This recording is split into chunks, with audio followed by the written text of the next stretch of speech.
Get your greasy little paws off of me, you filthy little mudblood! Wingardium Leviosa!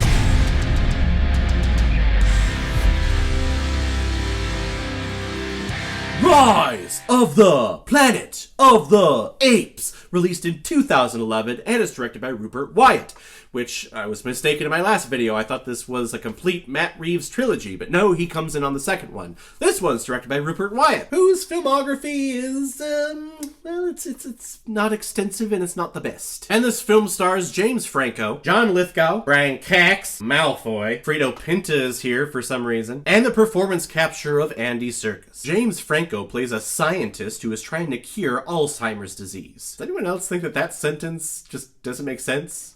James Franco is a scientist? I don't know, maybe I'm just being a jerk. And the best research subjects that they can find are tiny little apes. But when one experiment goes awry, the company that he works for decides to terminate the entire project and to kill all of the chimpanzees. Franco, however, discovers a tiny little baby ape who was born with the drug already in his system. So Franco takes him home and raises the ape for himself. And nothing bad is gonna come from that. At all. Movie's done. No, of course, someone's gonna find the ape and there's gonna be some type of misunderstanding, and then, like, animal services are gonna come in and take him away, and then the cure is not gonna work. It's actually going to infect the entire human race and kill us all. I mean, it's no big deal. So welcome to the first in a trilogy of films that really just show how crappy us human beings are and how wonderful apes are. And that apes really should just be running the joint, and we should all just die off. It's really, I'm rooting for the apes in this trilogy. Humans suck, especially Malfoy. But I remember when this film was coming out, and I was confused as to what exactly this movie was. Was this a prequel to the Charlton Heston film, from the 1960s, I believe is where it's from, or was this like a prequel to the Tim Burton Marky Mark picture that we all want to forget because it was not good at all? Or is this just its own thing and we're just rebooting the whole concept and the franchise, and we're just finally taking a look at exactly how apes took over the planet? If that is the main question that you are asking yourself, how exactly did the Planet of the Apes come to be? How did it actually rise up? You're gonna be disappointed with this movie. Because even though it's called Rise of the Planet of the Apes, the rise that we get here is maybe like a handful of 50 apes. It's not a big uprising, and there's no Planet of the Apes so far. This is really just here as an introduction. But I think it's a fine enough introduction for us to be intrigued, and definitely allowing us to want a sequel, which when we get to the sequels are wonderful. I think the two sequels that we get based on this movie are just far surpassive, but I think this is a nice starting point. And this is where Andy Serkis started perfecting his performance capture techniques and his performance capability. Andy Serkis is a wonderful actor to begin with, just as himself. But over his career, especially in the last decade, or the last decade and a half, I guess almost going on 20 years now. Wow, Lord of the Rings came out almost 20 years ago. Wow, that is not cool, me just realizing that. But that's where this whole performance capture thing started with him when it came to the character of Gollum. Which, I'm going to be honest, I do a kick-ass impersonation of Gollum and Smeagol. If any of you are interested, go back and check out my review of Two Towers. It's pretty awesome. And he's putting on the same jumpsuit as before with the little dots over it, and he is performing as Caesar. He is doing all of the vocal reactions, he's doing all the physical reactions to our live action actors. And you can tell that in this movie, performance capture is not exactly where it was, especially when it came to the later films in this series, but it's still cool enough. You can tell that there are some cleaner lines in here, or cleaner details than what would actually be on an ape or a chimpanzee. Because the beautiful thing and the best thing about performance capture and CGI is, yes, you're building things from computers, you're animating things, but the best thing to do is when you do that, now let's find all the imperfections. Where are the scratches going to be on, if this is the Iron Man outfit? Where are the scratches or the handprint, maybe fingerprint grease prints on the suit? Where are those going to be? Same thing goes when we're developing the apes for this film. And a lot of times we see those wrinkles, we see those scars, we see those imperfections. But there's a good chunk of the time, especially when there's more action and there's a lot more movement, where those details kind of get pushed aside and you can't really tell. I'm not criticizing the movie at all for that, but I think you can tell this is early in the development. But I think Andy Serkis is great. This is his best role, I think, ever, which is weird. It's performance capture. He plays an ape, and it's his best role ever. It does spark the debate, which I know a lot of performance capture artists out there are trying to fight for, but do you think, like, a performance like this with Andy Serkis and the Apes trilogy, do you think that performance would qualify for a Best Actor performance at the Academy Awards? Because he's there, he's acting, he's performing. But I know a lot of the argument against it is that, yes, he's performing, but there are just a ton of different other artists on there that are drawing, the hairs, the eyes, the mouths, the wrinkles on his face that are adding to that performance. So there are a multitude of other people that are adding to this performance. It's not just him, which I can definitely see where that argument comes from, and it's actually a valid argument.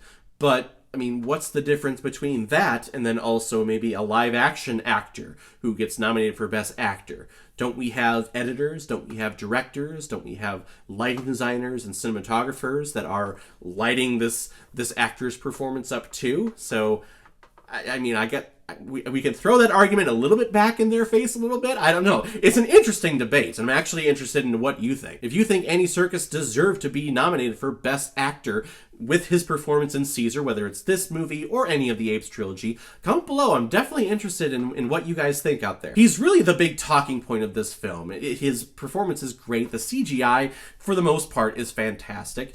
Again, you start feeling for the apes and you start hating humans because they suck in this movie. Malfoy. The humans are really just placeholders here. James Franco, I don't think really stands out at all. He's just, this role could have been filled by anyone. John Lithgow, I thought, did a good job at performing, or at least acting like he had Alzheimer's.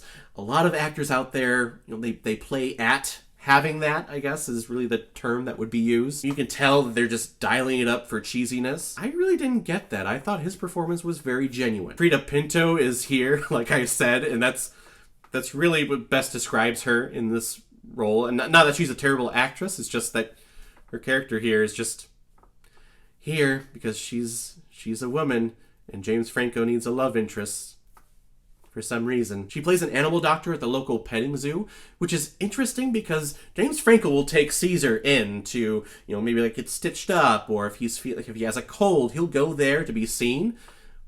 But she works for the zoo, and she's seeing this chimpanzee. I feel like it's illegal. It's illegal to have your own chimpanzee in your house. I would think that that's a law. Maybe it's not. Maybe I'm just ignorant. I don't know. I just feel like she would definitely lose her job for doing something like this. But we don't go into that. Everything is just fine. It's a big thing that I noticed about this movie. When we get outside of the Andy Serkis performance capture aspect, this story, this script, these characters are very surface level. James Franco is trying to find this cure that cures the disease of Alzheimer's. And it works. Supposedly. It works. But it doesn't. But he says that it does. So we're going to try testing it multiple times, even though we're not going to change it at all. We keep saying, no, it works, but it doesn't. And then he says, but it doesn't work. You need to stop because these apes are going out of control. And they don't do it because it works. But it doesn't. And it's wow, I just confused myself. There's even a line in here with the big corporate guy who's funding the whole thing. He even says something like, oh, you're here for the prestige. You're here for finding the medicine. I'm here for the money. Because corporations, that's all they care about. That's true. And then Tom Felton, whose real name is Malfoy, he's an absolute prick in this movie. What is with Harry Potter actors growing up to become like pricks in other movies? We have Malfoy here. We have Neville Longbottom in Me Before You. Oh, just jerks. In the end, this movie is a good introduction to this world and to this situation and to our lead character, Caesar, who I absolutely love. That character is fantastic, and his overall arc from this trilogy is one of the best arcs in all of cinematic history. Everything else about this movie, though, is very forgettable. You're not going to remember any characters from here other than Caesar and maybe a couple of apes. You're not going to remember them, like, tomorrow if you watch this film today. And in all actuality, this film is actually very forgettable. Everyone really comments on the Matt Reeves version of this universe with Dawn of the Planet of the Apes and War for the Planet of the Apes. So in the grand scheme of things, this film, yes, it needed to happen. It needed to be here because it started this whole thing. But really, once you see it once, you really don't have to see it again. You can watch the other 2 more. I'm gonna give Rise of the Planet of the Apes 3 out of 5 Blu-rays. Not exactly what I had in mind, but not bad. Alright everyone, now comes my favorite part in my videos, where I pick which movie I'm going to be watching next. And the next one comes as a recommendation from one of my co-workers, and actually a couple that are actually becoming a couple of my best friends actually now. Lissa and Alex, you recommended Romance and Cigarettes, which from what I remember you describing it, it is a musical that is starring Kate Winslet, and it's directed by the guy who played the Jesus in The Big Lebowski. And he's in those Terminator, or not Terminator, but Transformer films. Oh, I forget his name. What is his freaking name? John Turturro. Wow. I should have known that. Shame on me. A musical, huh? It's a musical I've never heard of before. Never even heard of this film, so definitely interested, definitely intrigued. The last time you recommended a movie to me was called Bitch Slap, and it took the crown for my favorite guilty movie pleasure of all time because it was so terrible. So I'm definitely intrigued as to what's going to happen with this. But thank you very much, Alyssa and Alex, for the recommendation. If any of you have recommendations of films that you want me to review on here, leave your comment below this video, or go to my Facebook page, my Instagram, or my Twitter. Leave your recommendation there. If I have access to it, I will watch, review it, and give you a shout out on the channel. So guys, have you seen Rise of the Planet of the Apes? If you have, please comment below and let me know what you thought about it. And if you like what you saw here, if you like my take on movies, then hit the subscribe button. It helps me out with growing this community here at Caleb Watches Movies. And we are getting so close to 1,000 subscribers. And everyone knows that what I'm going to do when we hit 1,000 subscribers is I'm going to release the reaction of me watching Arachnophobia, which is going to be... it's just going to be terrible. Maybe I should just... it's going to happen this year. Maybe I should just record it, like, tomorrow or today and just get that done and out of the way with, and then just release it the second that we get 1,000 subscribers. Maybe I should do that. Or maybe I shouldn't and put that off for as long as possible because I never want to see that movie again. I don't know. We'll see what I plan on doing. But if you like what you saw here, get your friends, get your family members, send them over my way, hit the subscribe button, hit the bell so you know the next time I'm releasing my next movie review, and we be all good. So guys, I will see you next time with my review of Romance and Cigarettes. So in the meantime, be well, be good to each other, and go watch a movie. Take care, guys.